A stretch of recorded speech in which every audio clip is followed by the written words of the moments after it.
लोकसभेच्या उमेदवार सन्माननीय खासदार सुधाकरराव श्रंगारे आणि देशाचे पंतप्रधान माननीय नरेंद्रजी मोदी साहेब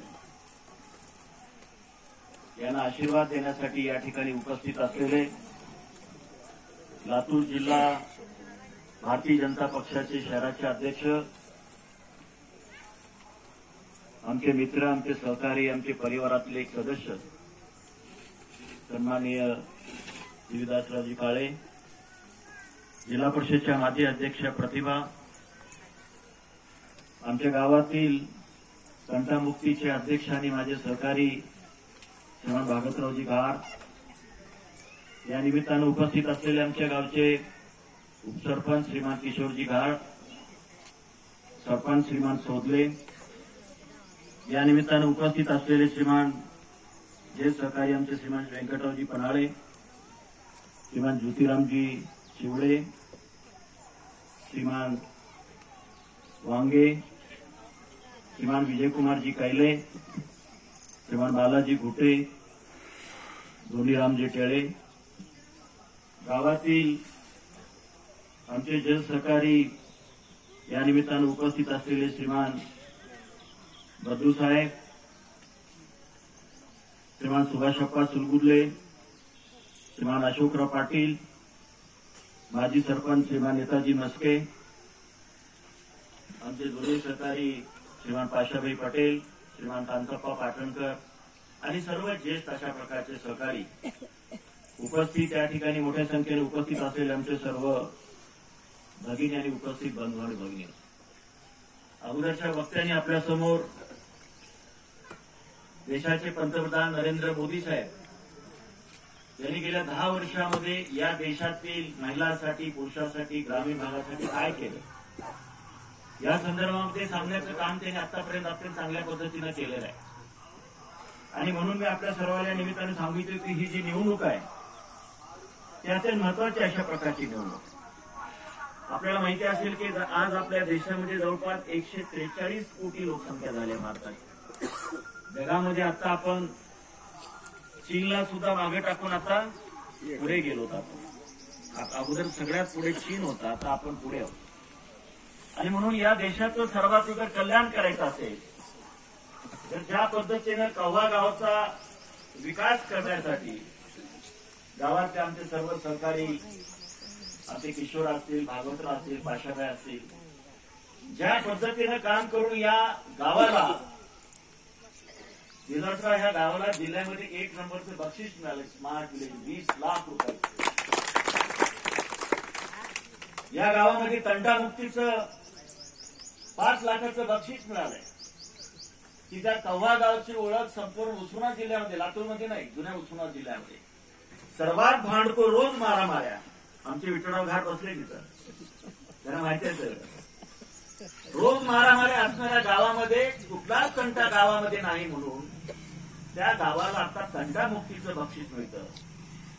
ज्या गावामध्ये कुठल्याही प्रकारचा रस्ता सुद्धा नव्हता, पाशाबाई माझ्याबरोबर ग्रामसेवक सदस्य होते, आमचा पाशा त्या काळामध्ये आमच्या सोबत, गावाला यायला गावात रस्ता सुद्धा नव्हता.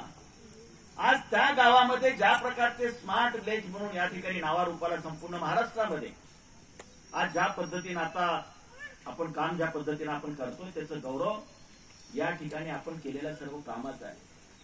आणि मी जी या निमित्तानं पाहतो गेल्या 40 वर्षामध्ये, 45 वर्षामध्ये काम करत असताना, तुम्ही एखाद्या संस्थेमध्ये काम करत असाल, एखाद्या ग्रामपंचायतमध्ये किंवा देशाचं काम करत जरी असाल तर ज्या पद्धतीने मी दररोज सकाळी भगवान शंकराची पूजा करतो, दररोज सकाळी मी शेकवे साहेब दर्ग्याची पूजा करतो. बद्रू साहेब, तुम्हाला तुम्ही घेता का नाही मला माहित नाही, पण मी रोज नाव घेतो. मी रोज हनुमंताचं नाव घेतो. आणि त्या ठिकाणी ज्या पद्धतीने मी परमेश्वराची पूजा करतो त्या पद्धतीने कव्हा गावची पण पूजा करतो. एक क्रमेश्वर समजून, एक या ठिकाणी वेगळ्या प्रकारची भूमिका घेऊन आपण या निमित्तानं काम करण्याचा आपण प्रयत्न करतोय. आणि तेव्हा कुठं मग परमेश्वर आपल्याला पावतो आणि आपल्या इच्छेप्रमाणे होतं. ज्याचा उल्लेख आता बोलत असताना किशोरनं या ठिकाणी केलं की आपण बघितलं असेल की त्या वास्तूचं उद्घाटन व्हायचे. आता कालच आम्ही देवेंद्र फडणवीस साहेब मुख्यमंत्री काल आले होते, आमच्या युवदासरावने पुढाकार घेऊन त्याला बोलवलं होतं. त्यांना विचारलं ते म्हणजे एवढी निवडणूक होते झाल्याबरोबर मी येणार आहे.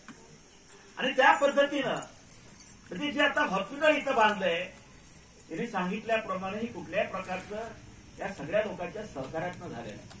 देवेंद्र फडणवीस साहेबांनी सुद्धा विशेष बाब म्हणून याला मान्यता द्यावी. हे राज्य सरकारचं नाही आहे, हे केंद्र सरकार. आता जे भारतीय जनता पक्षाचे आता राष्ट्रीय अध्यक्ष आहेत, कोण आहेत आता राष्ट्रीय अध्यक्ष? नड्डा साहेब. नड्डा साहेब तेव्हा आरोग्यमंत्री होते आपल्या भारताचे, आणि त्यांच्या हातावरती हे सगळं मंजूर झालेलं आहे. आणि संपूर्ण महाराष्ट्रामध्ये एक उत्कृष्ट अशा प्रकारचा आदर्श या ठिकाणी हॉस्पिटलच्या माध्यमातून निर्माण झाले. हे कुणाला त्याचा उपयोग होणार आहे? आता तुम्हाला माहिती असेल की या ठिकाणी तुम्हाला 5 लाखापर्यंत फुकट औषध मिळणार आहे. फुकट. कुठल्याही माणसाला 5 रुपये सुद्धा आता खर्च करायची गरज पडणार नाही. आणि म्हणून मी इथं बसलेल्या सगळे आमच्या माता भगिनीला, आमच्या नागरिकाला निमित्तानं सांगतो की निवडणुकीच्या माध्यमातून कुणी जर मला 200 रुपये देत असेल, 100 रुपये देत असेल, याचा विचार न करताना माझ्या आयुष्याचं कल्याण कोण करणार आहे याचा विचार आपण केला पाहिजे. तुमचं कल्याण करण्याचं काम या ठिकाणी शिवाजी पाटील कवेकरच करू शकते आणि नरेंद्र मोदी साहेब करतील किंवा तुमचं उदाहरण. आज तुम्हाला घरकुल योजना मिळते. किती लाखाची घरकुल योजना आहे किशोर? 2.5 लाख माझ्या माहितीप्रमाणे. आता ह्या तुमच्या ह्याच्यासाठी म्हणजे विशेषतः आदिवासी कोळीसाठी आणि धनगर समाजासाठी तर मोठ्या प्रमाणात आहे. त्यांच्यासाठी अधिक प्रमाणामध्ये आपण वेगळ्या पद्धतीने आपण हे करतो. आणि मग त्या पद्धतीनं घरकुल योजना असेल, तुम्हाला त्याच पद्धतीनं स्वच्छतागृहामध्ये संडास बांधण्याचं काम असेल, उद्योगासाठी असेल, तुम्हाला आता पगारी या ठिकाणी दिल्या जाणार आहेत की 60 वर्षापेक्षा जास्त झाला जो गरीब माणूस आहे त्याला दर महिन्याला सुद्धा तशा प्रकारची पगार देण्याचं काम. आज शेतकऱ्यासाठी असंख्य अशा प्रकारच्या योजना आहेत. आज जवळपास 42 योजना शेतकऱ्याला, मग तुला ड्रीपला अनुदान असेल, तळ करण्यासाठी असेल, फळबागाला असेल, असे कितीतरी नावं सांगता येतील. आणि या पद्धतीनं वेगवेगळ्या प्रकारचं जे देण्याचं काम त्या माध्यमातून या ठिकाणी करण्यात आलेलं आहे.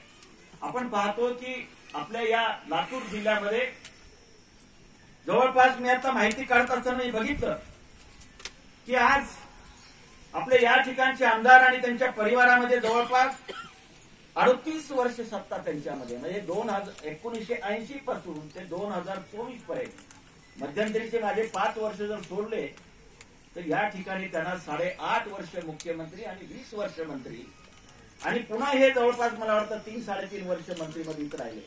काय लातूरचा विकास झाला? आपण तुम्हाला माहिती असेल की या ठिकाणी स्टेडियम मंजूर करून आणण्याचं काम मी स्वतः या ठिकाणी, आपण सगळ्या गावकऱ्यांनी 25 एकर जमीन तुम्ही फुकट दिली. आपलं त्या ठिकाणी काय करत होतो आपण? स्मशानभूमी मला वाटतं आपण करत होतो. ते काढलं आपण स्मशानभूमी तिथून बाजूला, आणि ती जागा आता आपण कुणाला दिली? स्टेडियमला दिली. म्हणजे क्रीडांगण तिथं होणार आहे मराठवाड्यात. 125 कोटी रुपयाची योजना आता त्या ठिकाणी केली जाणार आहे. आणि त्या माध्यमातून तुम्हाला माहिती असेल की त्या बाजूला जी काही जमिनी आमच्या शेतकऱ्याच्या, आमच्या सुभाषापाची जमीन लागून आहे, मला वाटतं आमच्या कांतापाची जमीन लागून आहे, अनेक लोकांचे. मला सांगितलं की आताच कुणीतरी तो मोरे आणि दिलीपराव देशमुखांनी 10 एकर का 20 एकर जमीन खरेदी केली असं मला कालच कोणतं सांगत. जरा मोठं कळतंय करा, सगळं समजतं की कुठं काय करायचं. ती त्यांनी खरेदी केली असं मला सांगितलं.